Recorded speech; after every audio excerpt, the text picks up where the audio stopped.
Hi everyone, in front of me I've got a VIVO X200 FE and let me share with you how to allow unknown sources on this device.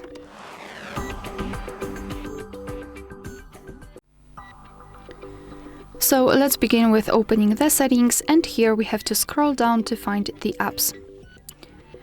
Then let's tap on Special App Access and localize the option Install Unknown Apps.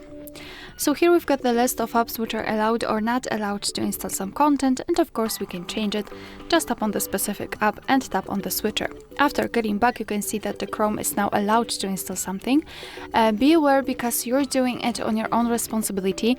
Some third-party apps aren't verified by the developers, so you may put your data and actually whole device at risk. So remember about that and choose the apps wisely. Of course, you can always remove previously granted permissions. Just tap on the app and tap on the switcher. And after getting back, you can see that the Chrome is not allowed to install anything. Alright, so that will be all. Thank you so much for watching. Please hit the subscribe button and leave the thumbs up.